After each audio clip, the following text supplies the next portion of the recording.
नमस्कार।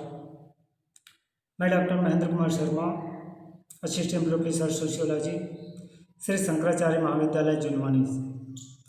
आज मैं बीए प्रथम वर्ष के विद्यार्थियों के लिए समाजशास्त्र विषय के अंतर्गत समाजशास्त्र की प्रथम इकाई प्रथम प्रश्न पत्र के प्रथम इकाई से सामाजिक समूह विषय के बारे में बताने जा रहा हूँ। सबसे पहले हम देखते हैं सामाजिक समूह क्या है। तो समूह सामाजिक जीवन की वह वास्तविकता है जिसमें व्यक्ति जन्म से मृत्यु के समय तक किसी न किसी रूप में अवश्य संलग्न रहता है। यानी दूसरे शब्दों में हम यह कह सकते हैं कि समूह मानवीय जीवन की वह अनिवार्यता है जिसके अभाव में मानव एवं मानवीय जीवन की कल्पना भी नहीं की जा सकती। इसका प्रमुख कारण यह है कि समूह के माध्यम से व्यक्ति अपनी भिन्न भिन्न प्रकार की आवश्यकताओं को पूरा करता है। एक अकेला व्यक्ति अपनी आवश्यकताओं को पूरा नहीं कर सकता। व्यक्ति को अपनी आवश्यकताओं की पूर्ति के लिए किसी अन्य व्यक्तियों का सहारा लेना पड़ता है। तो इस प्रकार से व्यक्ति आपस में परस्पर रूप से एक दूसरे के प्रति जागरूक अवस्था में जो समूह का निर्माण करते हैं, उन्हीं समूह में रह करके व्यक्ति अपनी भिन्न भिन्न आवश्यकताओं की पूर्ति करता है। जैसे हम देख लेते हैं कि एक छोटे से चींटी को ले लें कि चींटी जो है वह अपने खाद्य पदार्थ के लिए भोजन के लिए एक अकेला मेहनत नहीं करता है, बल्कि पूरे चींटियों का समूह परस्पर रूप से एक दूसरे की मदद करते हुए अपने भोजन का संकलन करता है। ठीक उसी प्रकार छोटे प्राणी में कीड़े को देख लें, मक्खियों को देख लें, गाय भैंस आदि को देख लेते, सभी में एक समूह पाया जाता है और सभी जो है वह परस्पर एक दूसरे के साथ क्रिया करते हुए अपनी आवश्यकताओं को पूरा करता है। तो इस प्रकार मानवीय जीवन यानी मनुष्य का जीवन पूरी तरह से सामूहिक जीवन होता है। सामाजिक समूह को समाजशास्त्र अध्ययन में एक प्राथमिक अवधारणा के रूप में देखा जाता है, क्योंकि ये प्राइमरी ग्रुप है। यानी समूह व्यक्ति सबसे पहले अन्य मनुष्य के संपर्क में आता है। इसलिए इस प्रकार से मनुष्य परस्पर रूप से एक दूसरे के आमने सामने की स्थिति में, एक दूसरे से जागरूकता की स्थिति में जो संगठन होता है, व्यक्तियों के बीच एक समानता पाया जाता है, एक संगठन पाया जाता है, एक दूसरे के विचारों से प्रभावित होकर के एक दूसरे से जुड़ते हैं। तो व्यक्तियों के यही झुंड जागरूकता की अवस्था में प्रत्यक्ष रूप से आमने सामने की स्थिति में व्यक्तियों के द्वारा बना गया है झुंड ही समूह कहलाता है। इसीलिए इसे प्राथमिक अवधारणा के रूप में देखा जाता है। तो विभिन्न प्रकार के सामाजिक समूह ही व्यक्ति को सामाजिक प्राणी बनाता है। यानी एक मनुष्य को जैविक प्राणी से सामाजिक प्राणी के रूप में परिवर्तित होने में यह समूह विशेष भूमिका निभाता है और अपनी विभिन्न आवश्यकताओं की पूर्ति करता है। जब कुछ व्यक्ति किसी विशेष आधार पर अपने ही समान किसी दूसरे व्यक्तियों के संपर्क में आते हैं, यानी इसको और यदि समझा जाए तो जब कुछ व्यक्ति विशेष आधार पर अपने ही समान कुछ दूसरे व्यक्तियों के संपर्क में आते हैं अथवा उनके प्रति जागरूक होते हैं, तब व्यक्तियों के इसी स्थायी और अस्थायी संगठन को हम सामाजिक समूह कहते हैं। तो इस प्रकार से इसको और विस्तार से समझा जा सकता है। और सामाजिक समूह की मुख्य विशेषता उसके सदस्यों के बीच प्रत्यक्ष और अप्रत्यक्ष संबंधों का होना होता है। तो आकबर्न एवं नीमकांप नामक विद्वान ने यहाँ पर एक चीज बताया है कि जब दो या दो से अधिक व्यक्ति एकत्रित होते हैं, जब दो या दो से अधिक व्यक्ति एकत्रित होते हैं और एक दूसरे पर प्रभाव डालते हैं, चाहे वह प्रभाव अपने विचारों का हो, चाहे कार्यप्रणाली को हो, चाहे उनके कुछ और ही प्रकार के हों, यानी एक दूसरे पर प्रभाव डालते हैं और उस प्रभाव के कारण से व्यक्ति एक दूसरे के निकट आते हैं, तो वे ही एक सामाजिक समूह बनाते हैं। तो दो या दो से अधिक व्यक्ति अपने सामान्य हित के लिए, अपने उद्देश्य के लिए, अपने लक्ष्य को प्राप्त करने के लिए परस्पर संबंध स्थापित करते हैं। तो ऐसे संगठन को ही सोशल ग्रुप कहा जाता है। तो इसकी परिभाषा और पर दृष्टिपात डालें तो सामाजिक समूह की परिभाषाओं पर विभिन्न विद्वानों ने अपने अपने विचार प्रस्तुत किए हैं, जिस पर सबसे पहले देखते हैं जॉनसन के शब्दों में। जॉनसन ने यहाँ पर कहा है कि किसी भी समूह में उनके सदस्यों के बीच कुछ लक्ष्यों की प्राप्ति के लिए आंशिक सहयोग निहित रहता है। आंशिक सहयोग यानी किसी भी समूह में उनके सदस्यों के बीच लक्ष्यों को प्राप्त करने के लिए कुछ व्यक्ति जो है आपस में मिलकर के एक समूह का निर्माण करते हैं और उस समूह के सदस्यों के बीच कुछ आवश्यकताएं होती है जिसे एक दूसरे से मिल करके उसे पूरा करना होता है। तो यह एक सहयोग के आधार पर बनता है। दूसरी भी परिभाषा देखें, मैकावे एवं पेज ने यहाँ पर कहा है कि समूह से हमारा तात्पर्य व्यक्तियों के किसी भी ऐसे संग्रह से जो एक दूसरे के साथ सामाजिक संबंध स्थापित करते हैं। सॉरी, यहाँ पर प्रिंट मिस्टेक है, यहाँ पर संबंध स्थापित करते हैं ऐसा आएगा। तो समूह से हमारा तात्पर्य व्यक्तियों के किसी भी ऐसे संग्रह से हैं जो एक दूसरे के साथ सामाजिक संबंध स्थापित करते हैं। By group we mean any collection of human being who are brought into social relationship with one another। तो इस प्रकार समूह का तात्पर्य व्यक्तियों के झुंड से हैं जो एक दूसरे के साथ परस्पर सामाजिक संबंध स्थापित किए होते हैं। आगमन एवं निगमन में गए जब दो या दो से अधिक व्यक्ति एक दूसरे के संपर्क में आते हैं और एक दूसरे को प्रभावित करते हैं तो वे ही एक सामाजिक समूह कहलाता है। Whenever two or more individuals come together and influence one another, they may be said to constitute a social group। तो इस प्रकार से परिभाषाओं की यदि हम पर दृष्टिपात करें तो परिभाषाओं के विश्लेषण के रूप में हम कह सकते हैं कि जब दो या दो से अधिक व्यक्ति पारस्परिक रूप से एक दूसरे को प्रभावित करते हैं, सामान्य हितों या आवश्यकताओं की पूर्ति के लिए अंतःक्रियाएं करते हैं और एक दूसरे से संबंध स्थापित करते हैं, तो ऐसी स्थिति में वे सामाजिक समूह का निर्माण करते हैं। सामाजिक समूह की विशेषताओं पर दृष्टिपात करें। इनकी सामाजिक समूह की कुछ विशेषताएं हैं। यानी सामाजिक समूह के अर्थ एवं विभिन्न समाज विज्ञानों के द्वारा जो विचार प्रस्तुत किए गए हैं उन विचारों का यदि विश्लेषण करेंगे तो सामाजिक समूह की कुछ विशेषताएं प्रकट होती है जिसे हम निम्न बिंदुओं के माध्यम से समझ सकते हैं। जिसमें पहला आता है व्यक्तियों का संकलन, कलेक्शन ऑफ द इंडिविजुअल।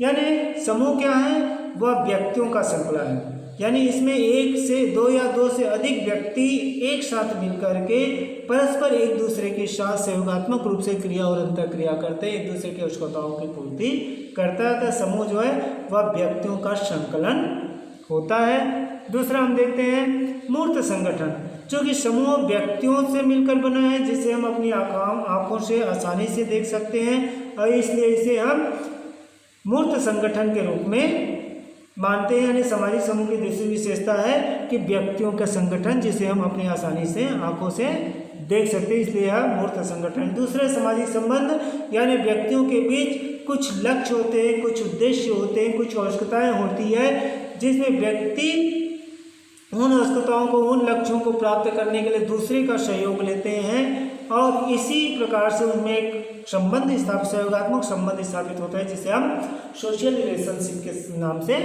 जानते हैं। अगला है समान हित, यानी समान हित वाले ही व्यक्ति एक दूसरे से जुड़ेंगे जिनका उद्देश्य समान होते हैं, जिनकी आवश्यकताएं एक समान होती हैं, जिनके लक्ष्य एक समान होते हैं। ऐसे व्यक्ति ही एक दूसरे के साथ मिलकर के एक समूह का निर्माण करते हैं। फिर नेक्स्ट है सामाजिक लक्ष्य, सोशल गोल। यानी इसमें यह देखा गया है कि इसमें कुछ न कुछ लक्ष्य अवश्य होगा तभी व्यक्ति जो एक दूसरे से परस्पर जुड़ते हैं, एक दूसरे के निकट आते हैं, एक दूसरे को प्रभावित करते हैं और एक संबंध बना करके उस लक्ष्य को प्राप्त करते हैं।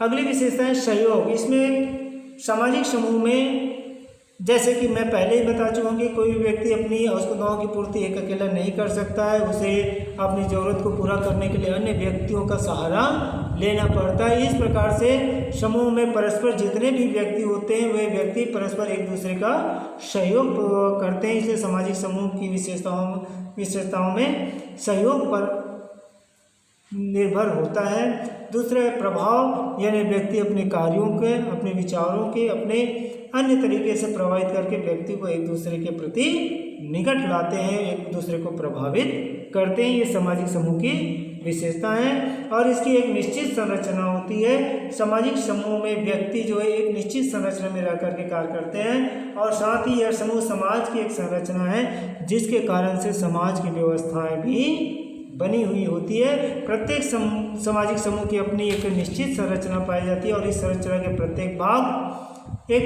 निश्चित स्थितियां होती है और उसी स्थितियों से कुछ भूमिकाएं भी निर्धारित होती हैं। जब समूह की संरचना के प्रत्येक भाग प्रकारात्मक रूप से अपनी भूमिकाओं का निर्वाह करते हैं तब समूह की संरचना में स्थायित्व की गुण आता है। प्रतिमान, कुछ इसके नियम होते हैं, कुछ नाम से होते हैं जिस प्रतिमानों के आधार पर ही रह करके व्यक्ति अपनी जरूरतों को पूरा करते हैं, संगठन बनाए रखते हैं। तो इस प्रकार से ये सामाजिक समूह के कुछ विशेषताएं हैं। सामाजिक समूह के यदि हम इनके कार्यों पर या अन्य पर दृष्टिपात करें तो इनके कई प्रकार होते हैं, जिसमें से सामाजिक समूह को यदि हम वर्गीकृत करें यानी सभी समाजशास्त्रों के द्वारा इस तथ्य को स्वीकार किया गया कि किसी भी समाज में, चाहे वह आदिम समाज हो चाहे सभ्य हो, अनेक समूह पाए जाते हैं। यानी सभी समाजों के समूह की संरचनाएं अलग अलग होती है।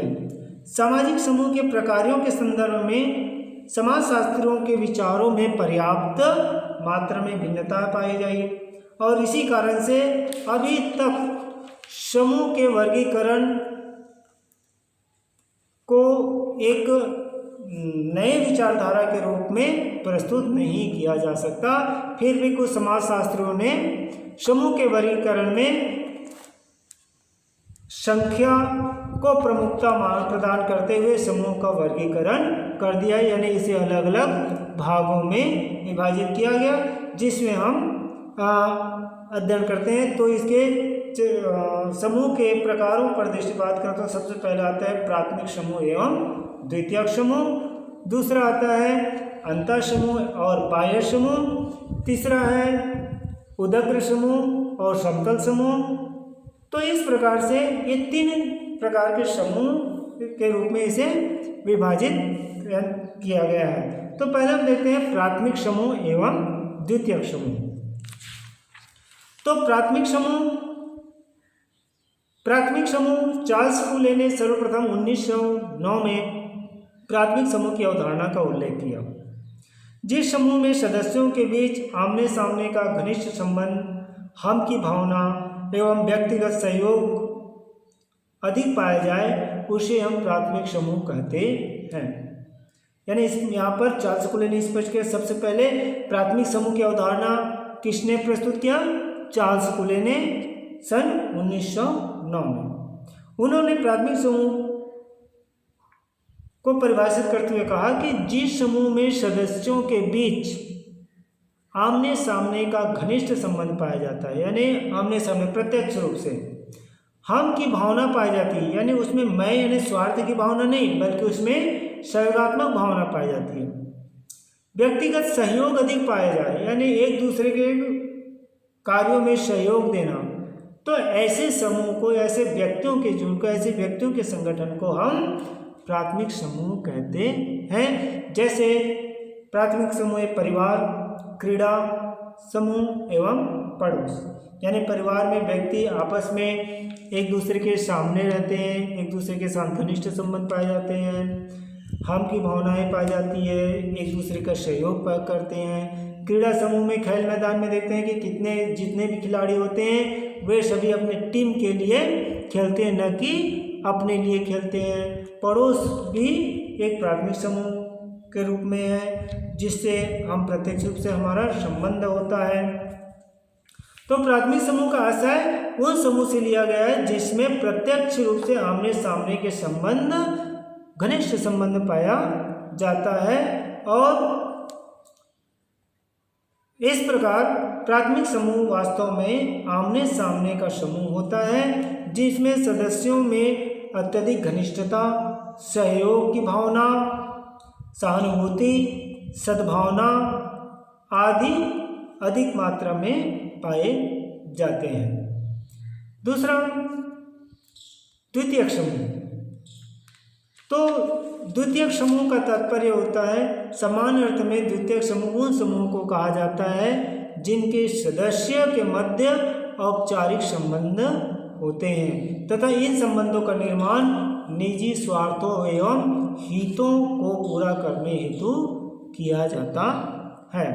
यानी व्यक्ति के जो निजी स्वार्थ होते हैं, व्यक्ति के जो अपने व्यक्तिगत लाभ होते हैं, इन लाभों को पूरा करने के लिए जिस समूह का व्यक्तियों का जो संगठन बनाया जाता है वह द्वितीयक समूह कहते हैं, जिसमें ऐसे समूह में मैं की भावना की प्रधानता पाई जाती है। यानी इसमें हम की भावना नहीं बल्कि मैं की भावना पाई जाती है।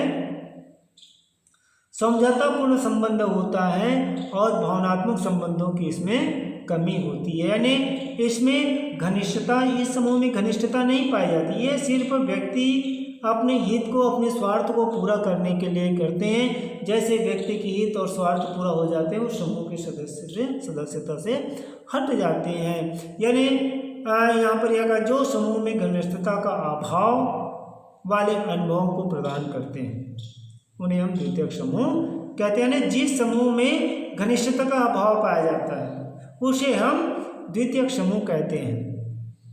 समूह का वह प्रकार जो सामाजिक संपर्क और औपचारिक संगठन की मात्रा में प्राथमिक या आमने सामने के संबंध वाले समूह से भिन्न हो, उसे हम द्वितीयक समूह कहते हैं।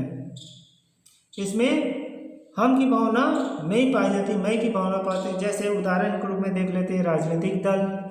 राजनीतिक दल, यदि कोई राजनीतिक पार्टी के सदस्य होते हैं, यदि उस पार्टी में उनकी हित या उनके स्वार्थ पूरा नहीं होते तो वह उस दल को छोड़ करके दूसरे दल में चले जाते हैं, दूसरे राजनीतिक दल में चले जाते हैं। विभिन्न प्रकार के संघ है, क्लब है आदि, ऐसे कुछ उदाहरण है जो द्वितीयक समूह के को प्रकट करता है। इसके पश्चात देखते हैं अंतः समूह और बाह्य समूह। तो अंतः समूह, इन ग्रुप एंड आउट ग्रुप क्या होता है? अंतः समूह पर हम दृष्टिपात करें तो समनर नामक विद्वान ने सबसे पहले अंतः समूह और बाह्य समूह को प्रस्तुत किया। इसमें यह बताया गया कि जिस समूह के साथ अपनत्व की भावना अधिक होती है, जिसे व्यक्ति अपना मानते हैं, उसे अंतः समूह कहते हैं। यानी इसमें अपनत्व की भावना पाई जाती है, इसमें हम की भावना पाई जाती है तथा यही भावना उसमें पारस्परिक सहयोग तथा एकता में प्रतिलक्षित होती है। हम की भावना के कारण ही अंतः समूह के सदस्य अन्य समूह की अपेक्षा अपने ही समूह को श्रेष्ठ मानते हैं और उसी समूह को अपना मान करके व्यक्ति अपना तदात्म्य या अभिन्नता को स्थापित करता है। जैसे उदाहरण के रूप में देख लें, ये हमारा परिवार है, ये हमारा कॉलेज है, ये हमारा राष्ट्र है, ये हमारा गांव है, ये हमारा नगर है, ये हमारा है। तो इस प्रकार से इसमें उस समूह को अपना मानते हैं, तो इसे हम अंतः समूह कहते हैं। बाह्य समूह और ग्रुप, यानी जिस समूह में दुराव उत्पन्न होता है, यानी जिस समूह में उदासीनता की भावना हो तथा कभी कभी घृणा व शत्रुता की भावना जन्म हो, तो ऐसे समूह बाह्य समूह कहलाते हैं। बाह्य समूह के अंतर्गत वे समूह होते हैं जो हमारे लिए या व्यक्ति के लिए अंतर समूह नहीं होते। बाह्य समूह की अपनी न तो पृथक पहचान होती है और न ही कोई विशेषता होती है, वरन बाह्य समूह में वे सभी विशेषताएं होती है जो अंतर समूह में देखी नहीं जाती। यानी इसका प्रमुख कारण यह है कि इसमें व्यक्ति इसे अपना नहीं मानते हैं,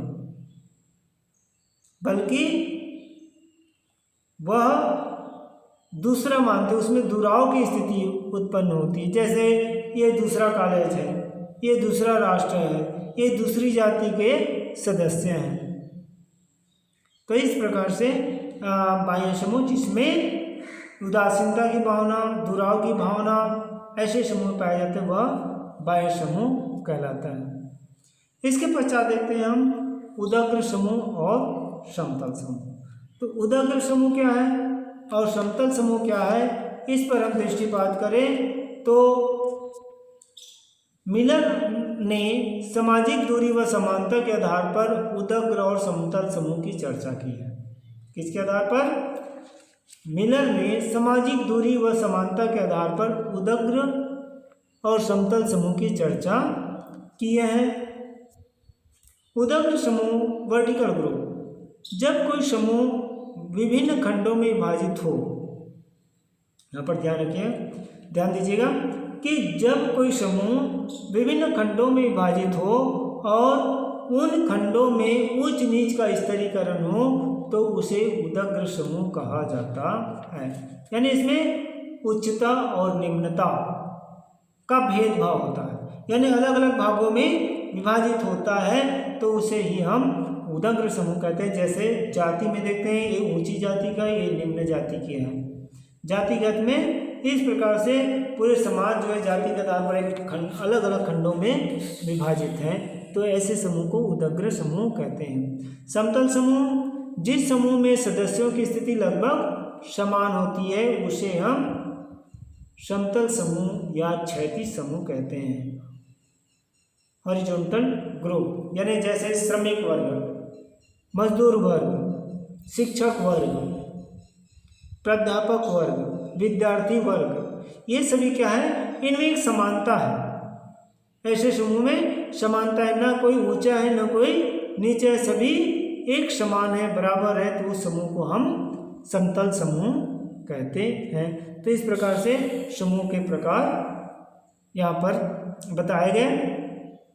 तो इन समूह, सामाजिक समूह का अध्ययन करने के बाद निष्कर्ष के रूप में हम यह कह सकते हैं कि समाजशास्त्र में सामाजिक समूह का अध्ययन विशेष महत्व का विषय है। यानी समाजशास्त्र के अंतर्गत सामाजिक समूह का अध्ययन करना आवश्यक है। मनुष्य के जीवन बहुत हद तक सामाजिक जीवन है, सामूहिक जीवन है, और बिना समूह के समाज का निर्माण नहीं होता है। समाज निर्माण में समूह की आवश्यकता होती है। व्यक्ति परस्पर एक दूसरे के साथ मिलते हैं, जुलते हैं, सहयोगात्मक क्रियाएं करते हैं, जिससे समूह का निर्माण होता है, और वह जन्म से लेकर मृत्यु पर्यंत तक विभिन्न प्रकार के समूह में ही व्यक्ति अपनी जीविकोपार्जन करता है।